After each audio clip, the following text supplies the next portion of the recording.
He offered shelter to a lost little girl. And 3 days later, he learned he was the one being tested. Blood streamed from Elias Rohr's split brow, mixing with the acid rain that never stopped falling on the ruins of Rusty Overflow Sector.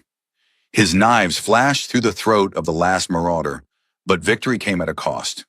3 corpses lay in the puddle by his shelter's entrance, and the 4th attacker had fled limping, leaving a crimson trail on the rusted metal. Elias knew he would return with reinforcements. The question was when, and how many would come with him.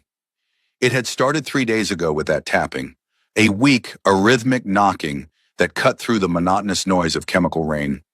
In this world after the consortium's fall, every unfamiliar sound could mean death, and Elias Rohr had learned to trust his instincts above all else. His hand moved instinctively to the crowbar fixed to his belt, a weapon that had saved his life more times than he cared to count. Behind the tilted column of an old transport hub, partially buried under decades of corrosive precipitation, he found not an enemy, but something far more dangerous in its own way. Hope. The girl couldn't have been more than 7 years old, with twilight lavender skin that marked her as one of the Cathara, the blue-skinned species that had shared this world with human colonists before the Great Collapse. She was emaciated, her small frame shaking with cold and hunger, but her obsidian eyes held an intelligence that seemed far too old for her apparent age. She was tapping a small metal disc against the stone in a pattern that seemed random but felt deliberate. Elias Rohr had once been a colonial surveyor, one of the best in the consortium's employ.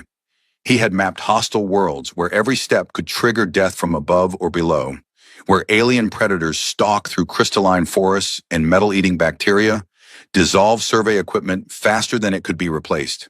He had learned to read terrain, weather patterns, and the subtle signs that separated safe passage from certain doom. But reading people, especially children who had survived the hell this world had become, that was a different kind of surveying entirely. He approached slowly, keeping his hands visible and his movements unthreatening. "I'm Elias," he said in the simplified trade Gothic that most survivors understood, regardless of their original species. "I won't hurt you." The girl looked up at him with those ancient eyes, and for a moment he felt as though he was being evaluated by something far older and more experienced than a lost child should be. "Kira," she whispered, her voice barely audible above the constant patter of rain on metal. When he offered her his water canteen, she drank with the desperate thirst of someone who had been without clean water for days. In her small hands was a piece of fabric with embroidered lines that looked like star charts or navigation codes. The stitching was precise, professional, not the kind of work a child would do for play. Elias wrapped her in his jacket, feeling the sharp edges of her ribs through the thin fabric of her clothes. As he carried her back to the geodetic station that had been his home for the past 3 years, he couldn't shake the feeling that this rescue was somehow more complicated than it appeared. The girl was too calm, too accepting of help from a stranger. Most children who had survived this long in the ruins had learned to fear adults, especially unfamiliar ones. The geodetic station had been built to withstand the harsh conditions of alien worlds, and Elias had spent years reinforcing its defenses against both environmental hazards and human threats. Solar collectors provided power during the brief periods when the toxic clouds parted enough to let sunlight through. Water recyclers turned even acid rain into something approaching potability after enough filtration. Food stores were carefully rationed, but adequate for one person living a disciplined life. For 3 days, Elias created a safe space for Kira within his carefully ordered world. He fed her portions of his own meals, modified his daily routines to account for her presence, and slowly nursed her back to something approaching health. She was a remarkably intelligent child, absorbing his lessons about the station's systems and safety protocols with an ease that bordered on professional competence. She learned the locations of emergency supplies, the proper procedures for sealing blast shutters during toxic storms, and the hand signals he used to communicate when external conditions made speech impossible. Perhaps she learned too quickly. Elias had worked with survey teams that included members from dozens of different species, and he knew that Cathara children develop cognitive abilities faster than humans. But Kira's adaptation to her new environment felt less like learning and more like remembering. She seemed to instinctively understand concepts that should have been foreign to someone her age. On the 3rd night, As Elias performed his evening security checks, a sound echoed through the station's corridors that made his blood freeze. Not the random banging of scavengers or the howling of storm winds, but a deliberate pattern of knocks against the main entrance. 3 short, pause, 1 long, pause, 3 short again. The same rhythm Kira had been tapping with her metal disc when he found her. Behind the reinforced door stood 2 women, both with the same lavender skin and obsidian eyes that marked them as Cathara. The taller one introduced herself as Kaylin, and there was an authority in her bearing that spoke of command experience. The shorter, more slender woman was Lyra, and her eyes moved constantly, cataloging details of the station's defenses with the practiced gaze of a reconnaissance specialist. They were looking for the child, they said. Their search had brought them across hundreds of kilometers of hostile territory following rumors and fragmentary reports from other survivors. When Elias let them inside, the reunion between Kira and the women felt genuine enough, but underneath the relief and affection, he sensed something else. Kaylin's embrace of the child was protective, but her eyes were performing a tactical assessment of the station's interior. This wasn't just a family reunion. This was an inspection. The next several days passed in an atmosphere of careful politeness that grew more strained with each passing hour. Kaylin and Lyra integrated themselves into the station's routines with an efficiency that seemed too practiced for desperate refugees. They understood the purpose of equipment they shouldn't have recognized, asked questions about supply routes and defensive positions that went far beyond casual curiosity, and moved with a coordination that suggested extensive training in small unit tactics. Elias, whose mind had been trained to notice discrepancies in terrain and equipment, began cataloging inconsistencies in their story. Their hands showed calluses, but not in the patterns typical of scavengers or wanderers. Their gear was worn but well-maintained, suggesting access to proper tools and supplies. Most tellingly, they seemed to know things about the local geography that contradicted their claimed route of travel. The first direct test came during what seemed like casual conversation around the evening meal. Kaylin mentioned, with studied casualness, that they had heard reports of the Rust Dogs gang patrolling the eastern approaches to this sector. It was delivered as a warning, a piece of intelligence shared between fellow survivors. Elias, who had been sharpening his knife with mechanical precision, replied without looking up from his work. The Rust Dogs haven't operated east of here for 6 months. The tunnel collapse in Sector 7 cut off their supply routes, so they've been working the northern warehouse district instead. He tested the blade's edge against his thumb, drawing a thin line of blood. If you came from the east, you would have run into the Thornback hunting packs instead. The silence that followed was pregnant with implications. Kaylin and Lyra exchanged a look that lasted just a fraction of a second too long. It was a small thing, easily missed.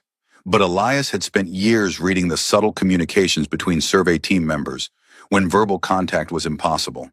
They were testing him, and now they knew he was testing them back. Lyra made the first attempt at damage control. Late one evening, when Kaylin was performing perimeter security checks with Kira, she approached Elias as he worked on repairing a water purification filter. "We haven't been completely honest with you," she began, settling herself on a crate beside his workbench. "We're not just refugees running from disaster. We're part of something called the Ark." She explained that the Ark was a growing network of survivor communities united by shared resources and mutual protection. They were scouts, she said, tasked with identifying potential safe havens and evaluating the people who might join their cause. The story about losing Kira during an attack was partially true, she claimed, but omitted the fact that the separation had been planned as part of their evaluation methodology. It was a reasonable explanation, and it accounted for many of the inconsistencies Elias had noticed. But something about the telling felt rehearsed, as though Lyra had delivered this particular half-truth many times before. The story explained their capabilities and knowledge, but it raised new questions about their real purpose and the true nature of their organization. Before Elias could pursue these questions further, their conversation was interrupted by the piercing shriek of the station's motion detection system. On the main security monitor, a shape moved through the ruins with mechanical precision. Not human, not Cathara, not any of the native fauna that had adapted to this poisoned landscape. It was a consortium cleaner drone, one of the automated maintenance units that had been left behind when the corporate overlords abandoned this world to its fate. The drone was a spider-like construct of titanium and ceramic composites, designed to perform infrastructure repairs in environments too dangerous for organic life. But its programming had degraded over the years of abandonment, and now it treated any unauthorized presence as contamination to be eliminated. Its sensor array swept back and forth across the approaches to the station, analyzing heat signatures and electromagnetic emissions. "It's scanning for energy sources," Kaylin said, and all pretense of being a simple refugee vanished from her voice. She spoke with the authority of someone who had dealt with consortium technology before, and her assessment was delivered with military precision. "If it detects us, it will call for support. We'll have a dozen hunter-killers here within the hour." There was no time for questions or explanations. Elias sealed the station's blast shutters and activated emergency power conservation protocols, reducing their electromagnetic signature to the minimum necessary for life support. Lyra worked at the communication console, attempting to generate false readings that might confuse the drone's sensors. Kaylin positioned herself at the main armory, checking their available weapons against the threat they faced.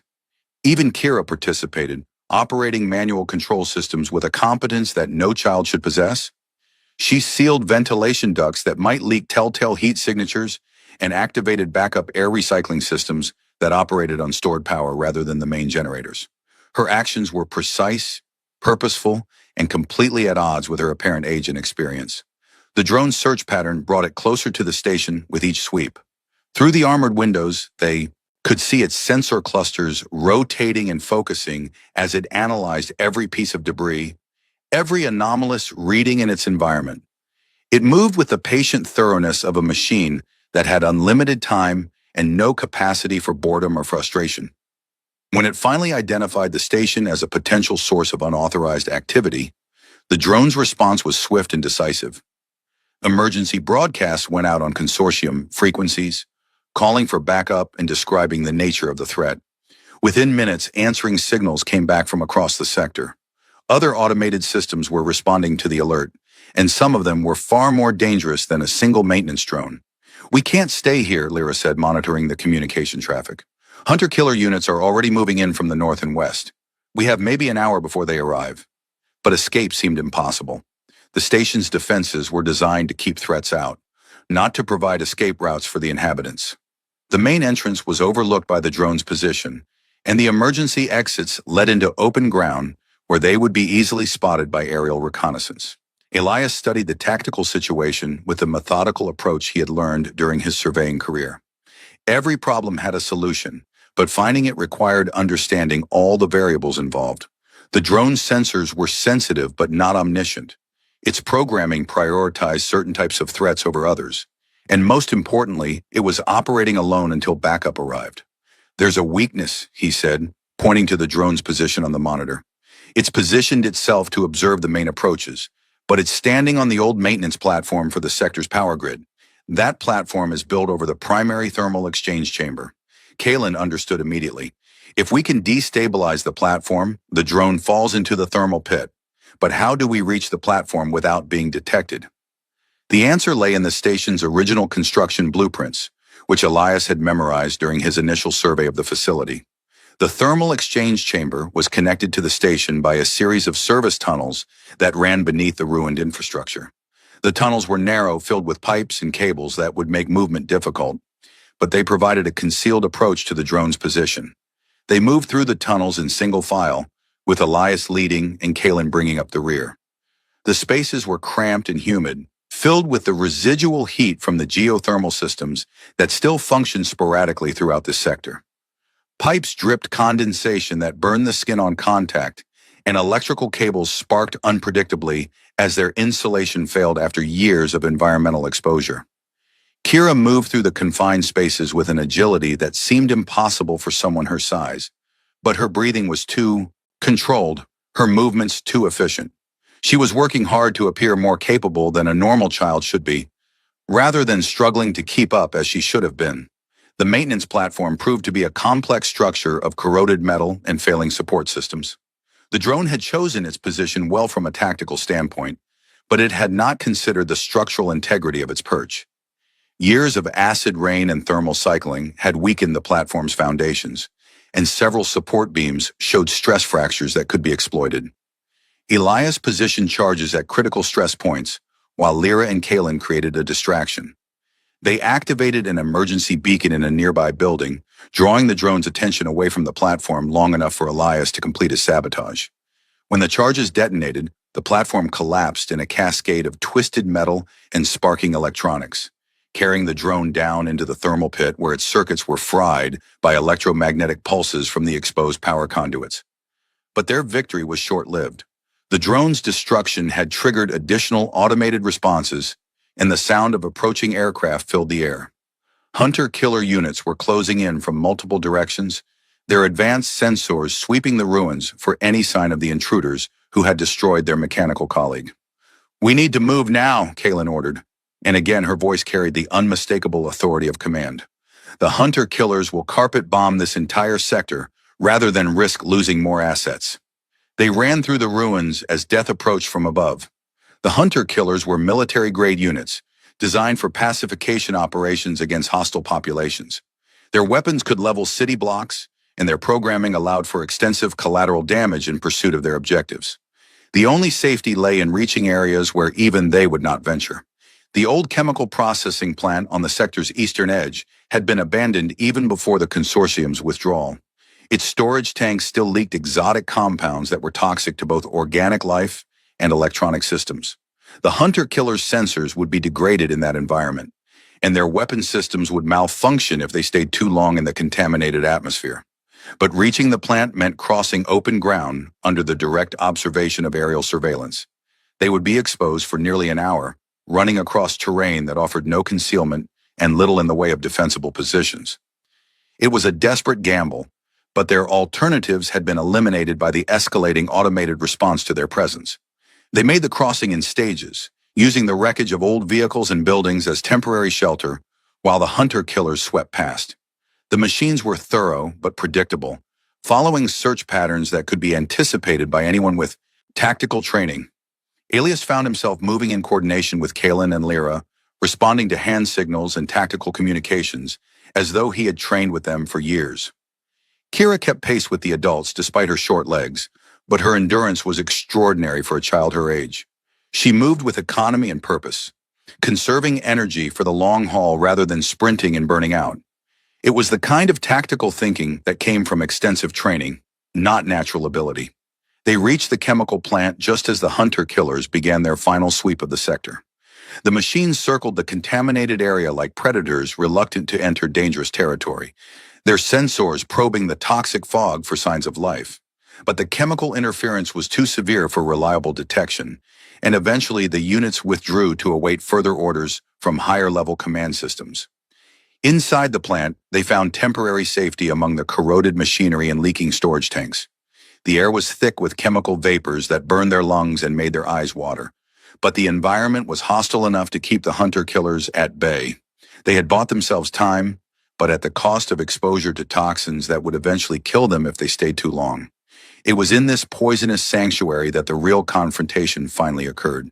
The adrenaline of their escape had worn off, leaving behind the cold clarity of analysis and suspicion. Elias turned to face Kalen, his expression grim with certainty.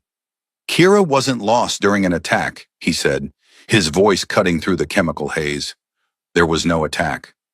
"She was bait, wasn't she?" Kalen met his gaze without flinching. There was no shame in her expression, no guilt or defensiveness. Only the hard pragmatism of someone who had learned to make impossible choices in an impossible world. "Yes," she confirmed, "it was a test. We place her in locations where she can be observed, but not immediately threatened. If people ignore her or harm her, we move on. If someone helps her, we evaluate whether they might be suitable for recruitment." The explanation hit Elias like a physical blow. Everything he had believed about the situation, every noble impulse that had driven him to help a lost child, had been manipulated and exploited. His most fundamental values had been turned into weapons against him. "We don't have the luxury of trusting strangers," Lyra added, her voice softer, but no less firm. "Too many communities have been destroyed by people who seemed harmless at first. This method is harsh, but it works. It identifies both predators and protectors."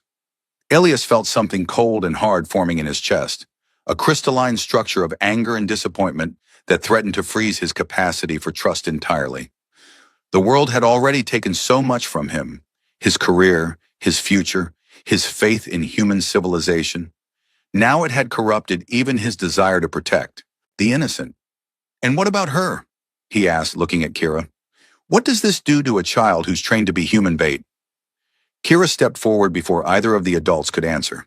Her small face was serious, her obsidian eyes reflecting depths of experience that no child should possess. "It was my turn," she said with quiet dignity. "We all take turns. Lyra did it when she was my age. Kaylin did it. Everyone in the Ark has to prove they can contribute to our survival." The words hung in the toxic air like an indictment of the world they all inhabited. This wasn't just a story about manipulation and testing. It was about a community that had been forced to sacrifice its innocence in order to preserve its existence. They had turned their children into soldiers because the alternative was extinction. "I'm not afraid," Kira continued. "I know what I'm doing, and I know why it's important. We can't save everyone, but we can save the people who are worth saving." Elias looked at the three faces surrounding him in the chemical fog. A child who had been weaponized by necessity, two adults who had learned to make calculations that would have horrified their pre-war selves, and himself, a man whose compassion had become a tactical vulnerability to be exploited.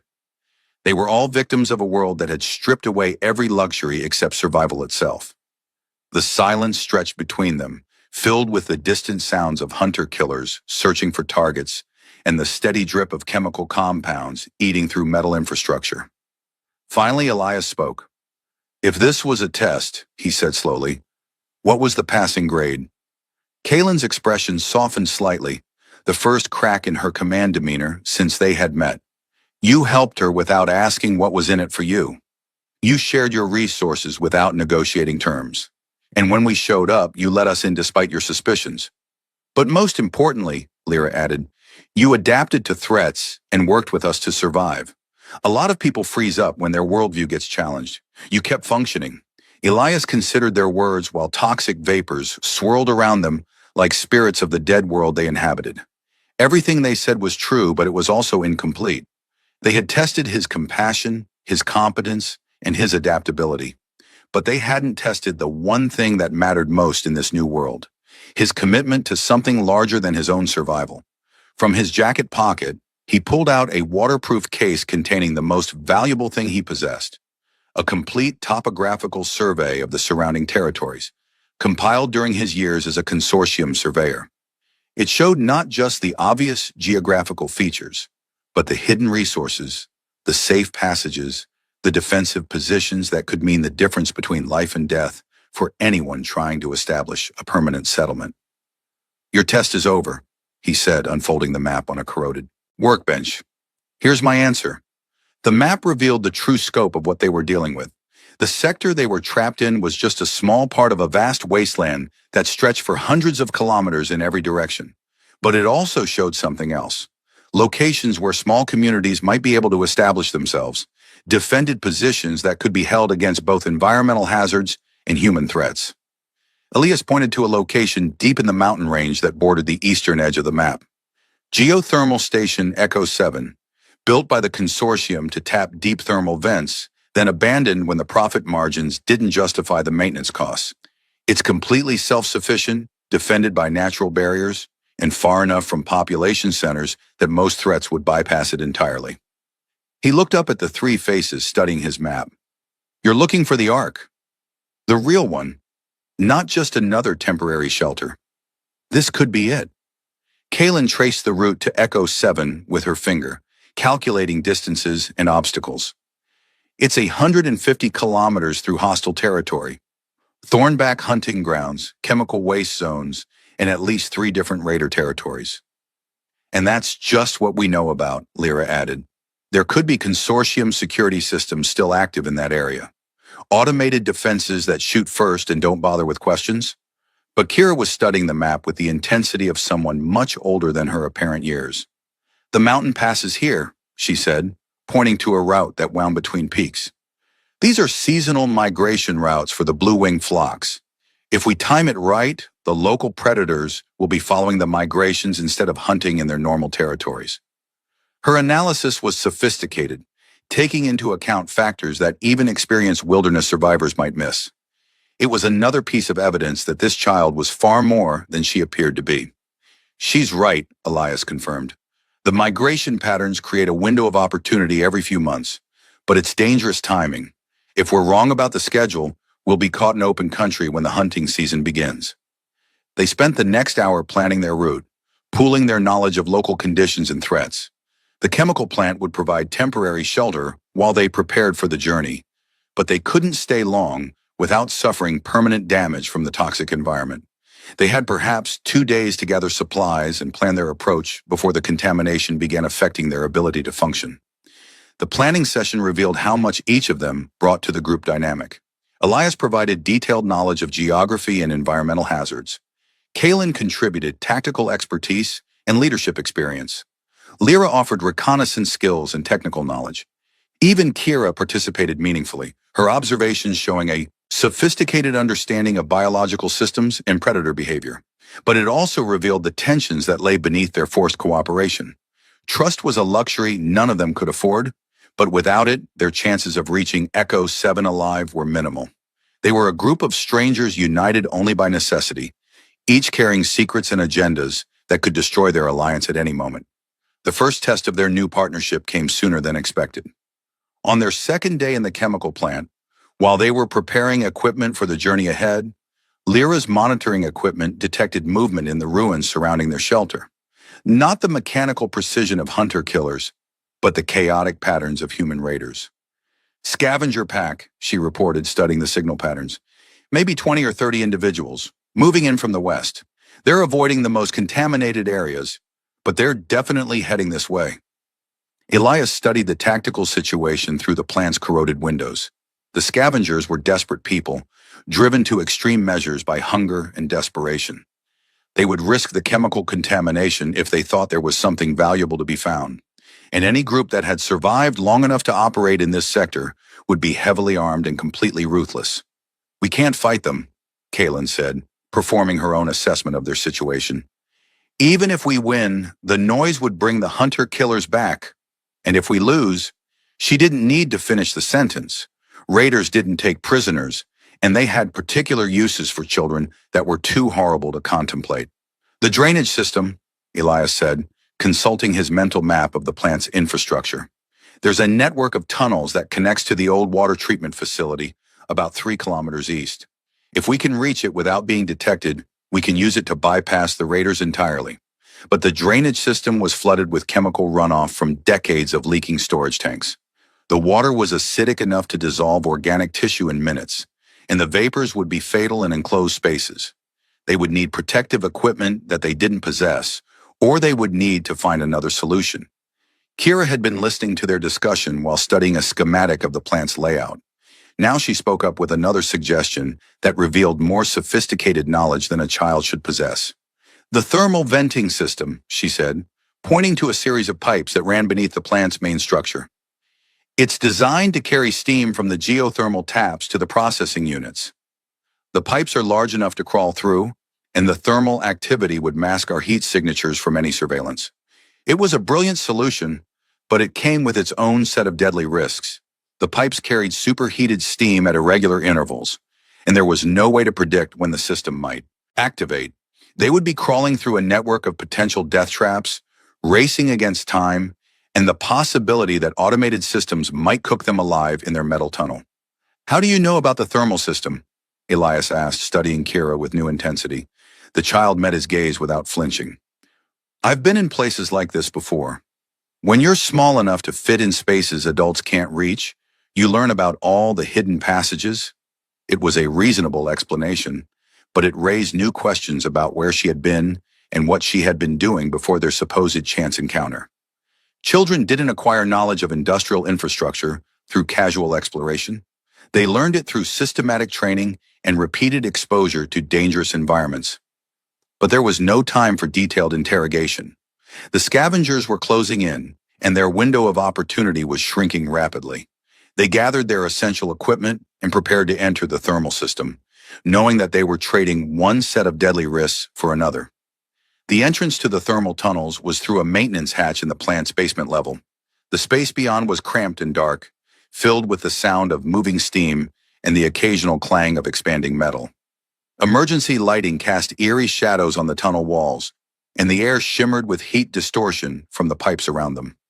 They moved in single file, with Kira leading because her small size allowed her to navigate the tightest spaces. Elias followed, then Lyra, with Kalen bringing up the rear and watching for pursuit. The tunnels were a maze of interconnected passages, some barely wide enough for an adult to squeeze through, others opening into chambers filled with massive pipe junctions and pressure relief valves. The heat was oppressive, making every breath feel like inhaling fire. Sweat poured down their faces and soaked through their clothing, but they didn't dare stop to rest. Behind them, they could hear the sounds of the scavengers searching the plant above, their voices echoing through the ventilation systems as they called out to each other. Halfway through the tunnel system, disaster nearly struck. A pressure relief valve activated without warning, filling a junction chamber with superheated steam. Kira barely managed to warn the others in time, pressing herself against the tunnel wall as a geyser of scalding vapor erupted from the pipes around her. But the near miss revealed something disturbing about their young guide. Instead of being terrified by the close call, Kira had reacted with the calm professionalism of someone who had faced similar dangers many times before. Her warning had been precise and timely, delivered in technical terminology that no civilian child should have known. They emerged from the thermal tunnels 3 hours later, exhausted and dehydrated, but alive. The water treatment facility that housed the tunnel exit was abandoned but structurally sound, providing temporary shelter while they recovered from their ordeal. Through the facility's windows, they could see smoke rising from the chemical plant as the scavengers set fires to flush out anything they might have missed. "We can't go back," Lyra observed, watching the destruction of their former shelter. "Even if the raiders move on, the fires will compromise what's left of the containment systems. That whole area will be uninhabitable for weeks." It was a harsh reminder of how quickly their situation could change in this unforgiving world. They had lost their safe house, used up most of their emergency supplies, and gained nothing except the knowledge that they could work together under pressure. The journey to Echo 7 had become more urgent and more dangerous. They spent the rest of the day planning their next move. The water treatment facility was too exposed to serve as a long-term shelter, but it offered resources they could use for the journey ahead. The purification systems could provide clean water if they could get them operational, and the facility's workshop contained tools that might prove useful for equipment repairs. As they worked to make the facility habitable, Elias found himself observing his companions with new attention. The crisis in the chemical plant had stripped away some of their careful facades, revealing capabilities and knowledge that didn't fit their cover stories. Kalen's tactical leadership was too polished for someone who claimed to be a community organizer. Lyra's technical skills extended far beyond what a scout would need, and Kira's performance throughout their escape had been that of a trained operative, not a frightened child. The confrontation came that evening as they shared a meal of purified water and emergency rations. Elias looked across their makeshift table at the three faces he was beginning to know and decided that honesty was the only foundation on which they could build genuine trust. "We're not telling each other the truth," he said without preamble. "Any of us. We're all carrying secrets that could get the others killed, and we're running out of time to come clean." The silence that followed was filled with calculations and assessments. Each of them was weighing risks, deciding how much truth they could afford to reveal without compromising their own safety or mission. Kalen spoke first. "You're right. We haven't been completely honest about the Ark or our role in it." She paused, choosing her words carefully. "The Ark isn't just a community of survivors. It's a military organization built from the remnants of consortium security forces and colonial defense units. We're trying to establish a power base that can eventually reclaim and rebuild this world." It was a significant revelation, explaining much about their capabilities and methods. But it also raised disturbing questions about their ultimate goals and the methods they were willing to use to achieve them. "My turn," Lyra said. "I'm not just a scout. I'm an intelligence officer, formerly attached to the Consortium's Strategic Assessment Division. My job is to evaluate potential threats and assets in territories we're considering for incorporation into our sphere of influence." Elias absorbed this information, understanding now why her questions had felt like interrogations, and her observations had been so precisely targeted. She was conducting a professional intelligence assessment, not simply trying to get to know him. "And Kira?" he asked, looking at the child who had remained silent throughout these revelations. "Kira is exactly what she appears to be," Kalen said. "A child who has been trained to survive in an environment that kills most adults. She's been with us since she was 4 years old, when we found her in the ruins of her family's settlement. But she's also one of our most effective intelligence assets." The child looked up at Elias with those ancient eyes. "I'm good at being invisible," she said simply.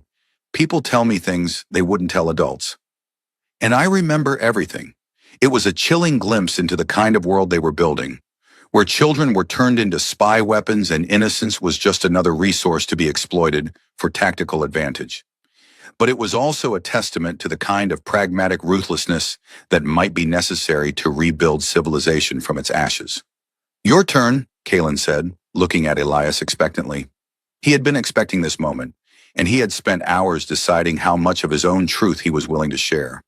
The story of his past was dangerous knowledge, but these people had trusted him with secrets that could destroy them. Reciprocity was both a moral obligation and a tactical necessity. "I wasn't just a surveyor," he began. "I was part of a classified consortium program called Deep Cartography. We mapped not just geography, but strategic resources, defensive positions, and potential colony sites that weren't included in the public records.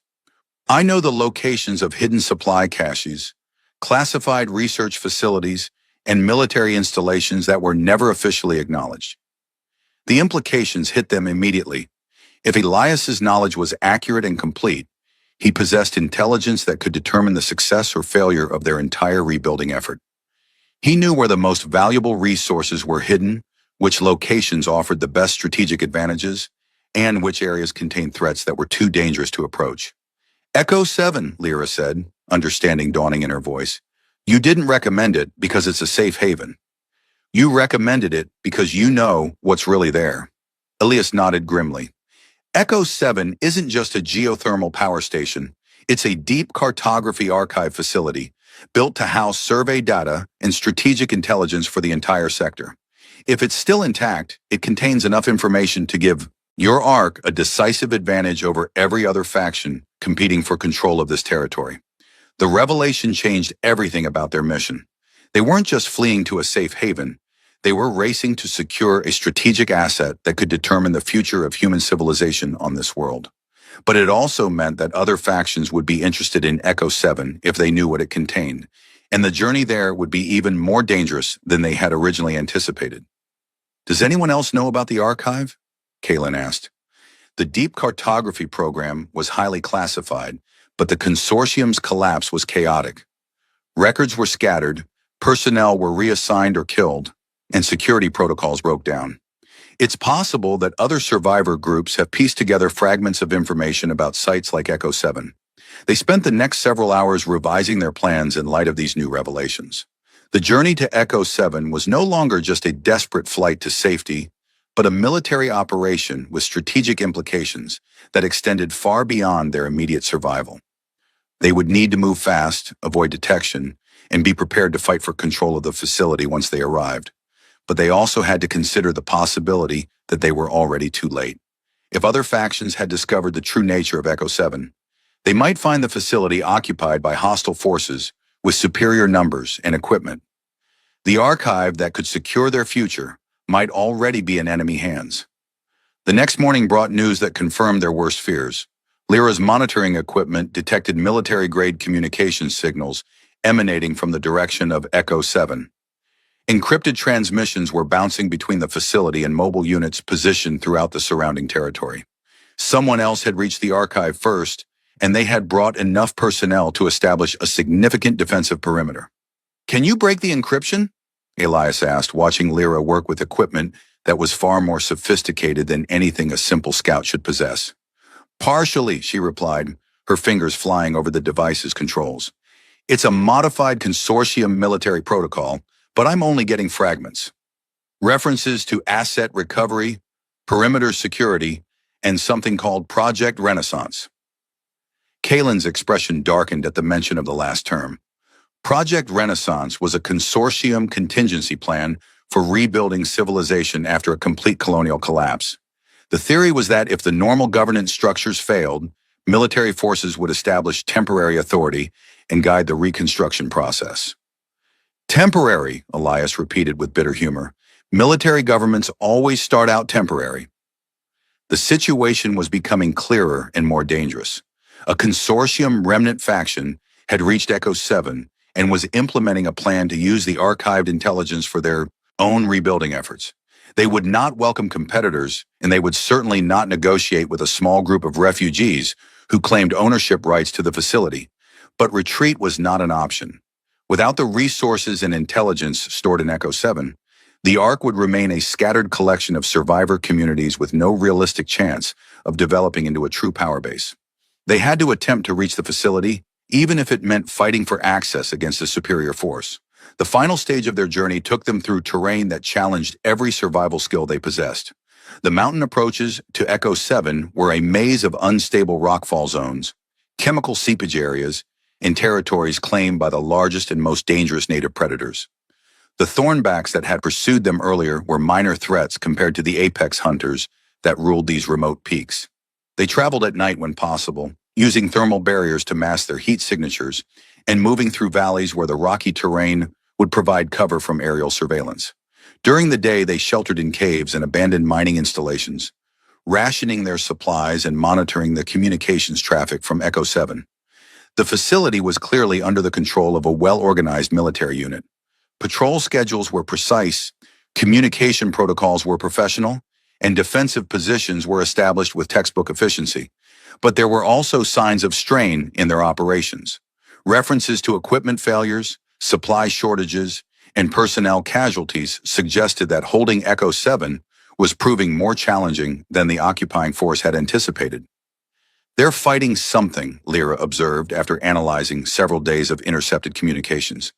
References to containment breaches and biological countermeasures suggest they're dealing with threats from inside the facility. Elias considered this information while studying his maps of Echo 7's internal layout.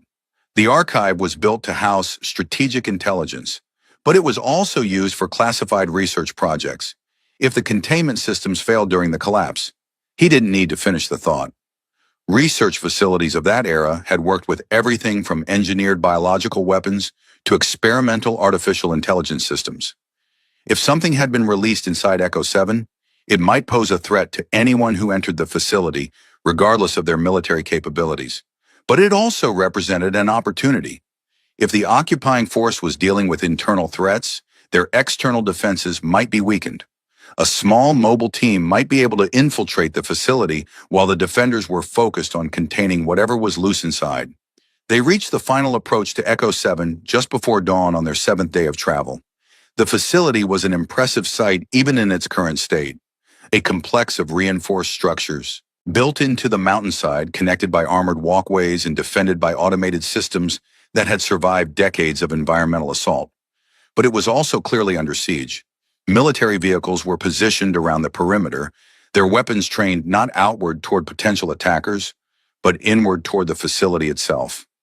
Whatever was inside Echo 7 was trying to get out, and the consortium remnant forces were fighting to keep it contained. "Change of plan," Kalen said, observing the situation through binoculars. "We're not just infiltrating a defended facility. We're walking into an active combat zone with unknown hostile forces." The sound of weapons fire echoed across the valley as they watched, and one of the facility's external barriers exploded in a shower of sparks and twisted metal. Through the breach emerged something that moved with fluid grace despite its massive size. A bioengineered creature with blue-tinted armor plating and natural weapons that could shred metal. "Consortium bioweapons," Elias said grimly. They were experimenting with accelerated evolution and genetic modification. Looks like some of their test subjects survived the collapse. The creatures were beautiful and terrible, combining the efficient design of natural predators with enhancements that made them nearly unstoppable killing machines. They moved in coordinated groups, suggesting retained intelligence despite their physical modifications, and they were clearly winning their battle against the human defenders. "We can use this," Lyra said, her tactical mind already adapting to the new situation. "While they're fighting each other, we can infiltrate the archive sections and retrieve what we need." The bioweapons don't seem interested in preserving the facility's contents. It was a desperate plan with almost no chance of success, but it was their only option. They had come too far and risked too much to retreat now. The intelligence stored in Echo 7 represented their best chance of building a future worth living, and they would have to fight both human enemies and artificial monsters to claim it. They began their final approach as the battle raged around them, four small figures moving through a war zone where the stakes were nothing less than the future of human civilization on this poisoned world. The test that had begun with a lost child and a stranger's kindness had evolved into something far larger and more dangerous than any of them had imagined. But they had survived everything this world had thrown at them so far, and they had learned to trust each other in the process. Whatever waited for them inside Echo 7, they would face it together.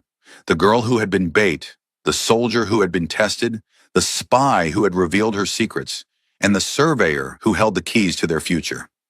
Their real test was just beginning. The infiltration of Echo 7 required every skill they had developed during their desperate journey across the wasteland. The facility's main entrance was heavily defended by Consortium remnant forces, but the bioweapons assault had created multiple breaches in the perimeter that could be exploited by a small agile team. Elias led them through a collapsed section of the outer wall, using his knowledge of the facility's construction to avoid the most heavily monitored approaches. Inside the complex, the signs of battle were everywhere. Corridors were scarred by energy weapons and claw marks. Emergency lighting cast everything in hellish red shadows, and the air was thick with the smell of ozone and spilled blood. Bodies lay scattered throughout the passages, both human defenders and bioengineered creatures that had been stopped by concentrated firepower. "The archive is in the central core," Elias whispered, consulting his mental map of the facility. "We need to reach the main data vault, but it's 3 levels down and probably defended by whatever security forces are still alive."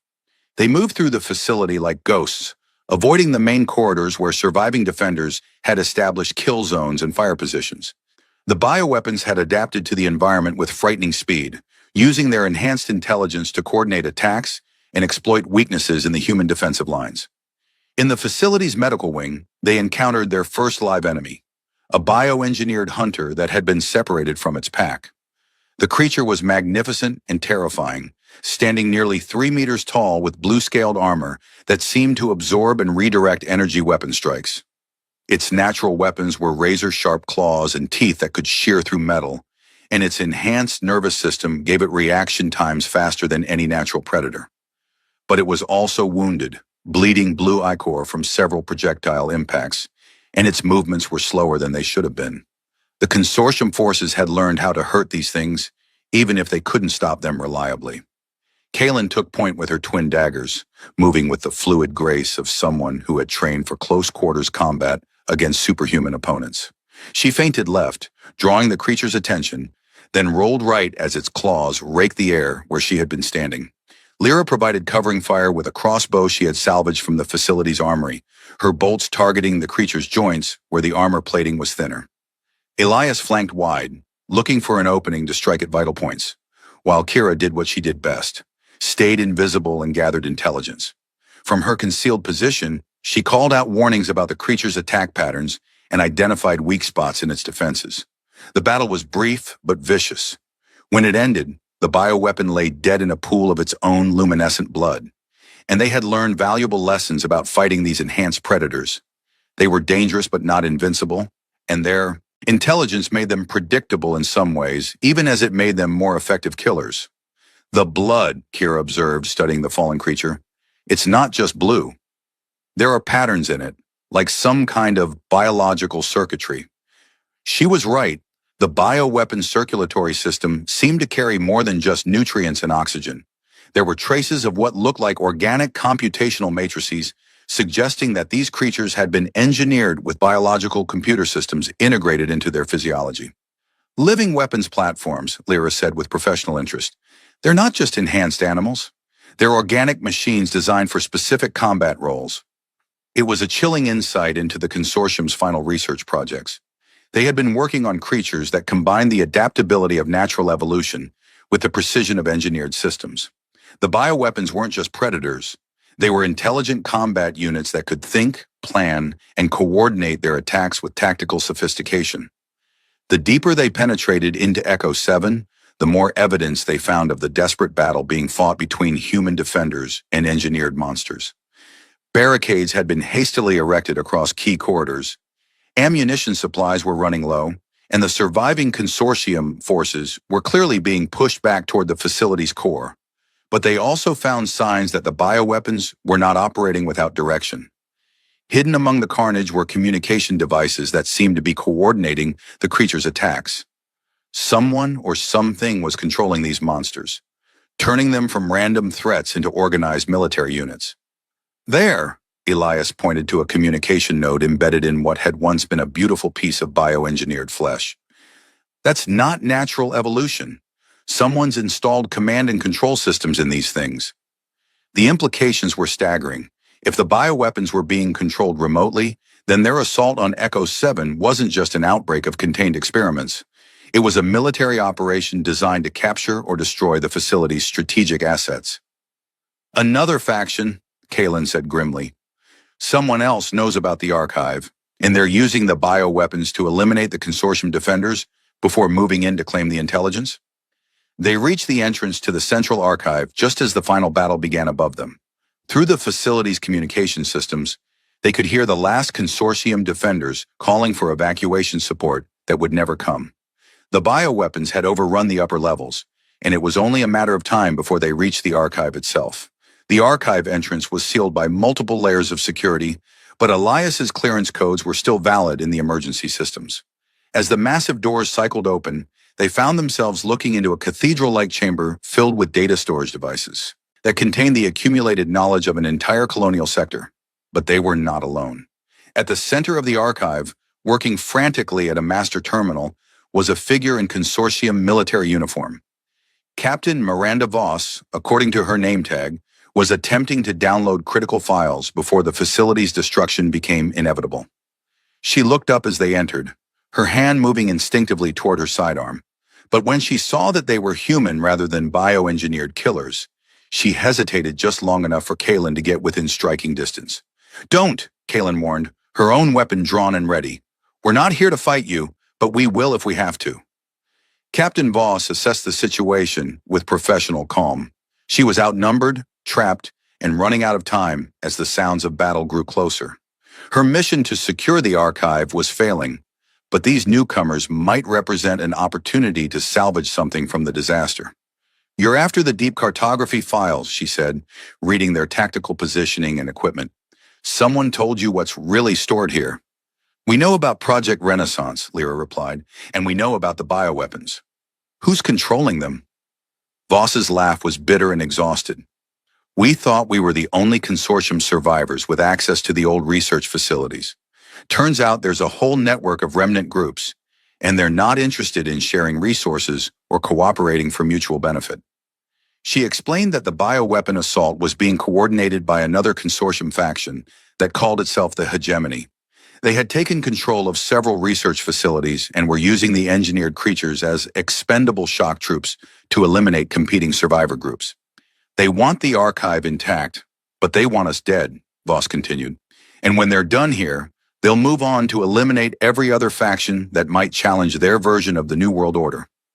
The sound of claws on metal echoed through the corridors outside the archive. The bioweapons had reached this level, and they would be through the sealed doors within minutes. Whatever decision they made about the archive's contents would have to be made quickly. "How much data can we extract?" Elias asked, studying the archive systems. "Maybe 20%, Voss replied. "The critical strategic files, some of the research data, enough to give your faction a significant advantage, but not everything. Too much data, not enough time." Kira had been studying the archive's layout while the adults talked. Now she spoke up with another suggestion that revealed her sophisticated understanding of information systems. "We don't need to extract the data," she said. "We need to deny it to the Hegemony. If we can't have it, they can't either." She was proposing to destroy the archive rather than let it fall into enemy hands. It was a devastating solution that would eliminate the intelligence they had risked everything to obtain, but it would also prevent their enemies from gaining a decisive strategic advantage. "The quantum cores," Elias said, understanding her logic. If we destabilize the primary storage matrix, the cascade failure will wipe everything. No data recovery, no strategic advantage for anyone. Captain Voss looked horrified at the suggestion. You're talking about destroying irreplaceable knowledge, scientific advances, exploration data, cultural records, centuries of human achievement. Centuries of human achievement that will be used to enslave the survivors, Kalen replied harshly. I've seen what the hegemony does to communities that resist their authority. This data is too dangerous to leave intact. The moral calculus was brutal and immediate. They could attempt to extract what intelligence they could carry and hope it would be enough to give the Ark a fighting chance. Or they could ensure that no faction gained a decisive advantage by destroying everything their enemies sought to claim. The decision was made for them when the archive doors exploded inward under the assault of bioengineered claws and teeth. 3 of the creatures poured through the breach, their enhanced senses immediately identifying the humans as targets for elimination. But these bioweapons were different from the lone hunter they had encountered earlier. These moved with coordinated precision, their attacks perfectly timed to support each other and eliminate escape routes. They had been programmed for exactly this kind of close-quarters combat in confined spaces. The battle in the archive was unlike anything they had experienced before. The bioweapons used the chamber's vertical space to their advantage, leaping between data storage towers and attacking from unexpected angles. Their natural weapons could slice through metal and stone, and their enhanced intelligence allowed them to adapt their tactics in real time. Captain Voss proved to be a capable ally, her military training evident in her precise shooting and tactical movement. She coordinated her fire with Lyra's crossbow shots, targeting the creature's sensory organs to disrupt their coordination systems. Elias and Kalen worked together to drive the bioweapons into kill zones where concentrated fire could overcome their armor plating. But ammunition was limited, and the creatures seemed to have unlimited endurance. The turning point came when Kira noticed something the adults had missed. The bioweapons coordination was being maintained through organic transmitters embedded in their skulls, but those transmitters were vulnerable to electromagnetic interference from the archive's quantum storage systems. The power grid, she shouted over the sound of battle. If we overload the storage matrix, it'll jam their communication network. It was a desperate gamble that would accomplish their mission of denying the archive to the hegemony, but it would also trap them in a collapsing facility with 3 enraged bioweapons. But their alternatives had been eliminated by the creature's relentless assault. Elias reached the archive's primary control station and began the overload sequence. Warning lights flashed throughout the chamber as quantum storage systems began destabilizing. The bioweapons' coordinated attacks became confused and erratic as their communication links failed. But the creatures were still deadly individual opponents, and the archive's destruction would take several minutes to complete. They had to survive long enough for the cascade failure to eliminate the stored data and create enough electromagnetic interference to disable the bioweapons enhancement systems. The final battle was a desperate running fight through a chamber filled with priceless knowledge that was being systematically destroyed by its own security systems. Data storage towers collapsed under the creature's assault. Quantum cores erupted in cascades of energy that scorched the air around them, and the accumulated wisdom of human civilization burned in fires that were hot enough to melt metal. When the archive's destruction reached critical mass, the electromagnetic pulse was powerful enough to disrupt every electronic system in the facility. The bioweapons collapsed as their enhancement systems failed, their artificially augmented nervous systems unable to function without technological support. In the sudden silence that followed, 5 humans stood among the wreckage of humanity's greatest repository of knowledge. They had survived, but they had also destroyed the very thing they had come to claim. Was it worth it? Captain Voss asked, looking at the devastation around them. Ask me in 50 years, Kalen replied, when we see what kind of world we managed to build without this information, and what kind of world the hegemony builds without it. They made their escape from Echo 7 as the facility's remaining automated systems began emergency shutdown procedures. The hegemony forces outside had been decimated by their own bioweapons when the communication links failed, and the surviving consortium defenders were too few and too scattered to mount effective resistance. But their journey was far from over. The destruction of the archive had sent signals throughout the sector, alerting every faction to the location of a major battle. Soon the area would be crawling with scavengers, military units, and other groups seeking to claim whatever resources remained in the ruins. Captain Voss joined their group as they began the long journey back to Ark territory. She brought military expertise and knowledge of consortium remnant factions that would prove invaluable in the struggles ahead. But she also brought news of the larger conflict that was developing across the sector. The hegemony isn't the only threat, she explained as they made camp in a defensible position, several kilometers from Echo 7. There are at least 6 major factions competing for control of this territory, and most of them have access to pre-collapse military hardware. The world they were trying to rebuild was already at war with itself, and the destruction of the Echo 7 archive had eliminated one potential path to victory, while ensuring that no single faction could claim decisive superiority. It was a Pyrrhic victory that had cost them everything they had hoped to gain, but it had also proven something important about their group dynamic. They had faced impossible choices and deadly enemies together, and they had emerged with their integrity intact. The test that had begun with a lost child and a stranger's kindness had evolved into something much larger, a test of what kind of people they wanted to be in the world they were trying to create.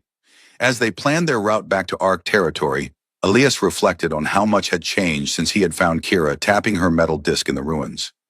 He had been a solitary survivor focused only on his own continued existence. Now he was part of something larger, committed to building a future that would be worth the sacrifices they had made to secure it. The test was over, but the real work was just beginning. They had proven they could survive and fight and make hard choices when necessary. Now they had to prove they could build something better than what they had destroyed. The rain had stopped falling for the first time in months, and through breaks in the toxic clouds, they could see stars that promised cleaner skies ahead. They were no longer the same people who had met in a chemical fog-shrouded ruin. They were the founding members of something new, united not by blood or convenience, but by shared trials and common purpose. The world was still broken, still dangerous, still filled with factions that would kill for the chance to impose their vision of the future on everyone else. But it was also filled with possibilities that hadn't existed before the archive's destruction leveled the playing field. They shouldered their packs and began walking toward an uncertain dawn. 4 survivors who had become something more than the sum of their individual capabilities. The test that had brought them together was complete, but their real test as builders of the future was just beginning.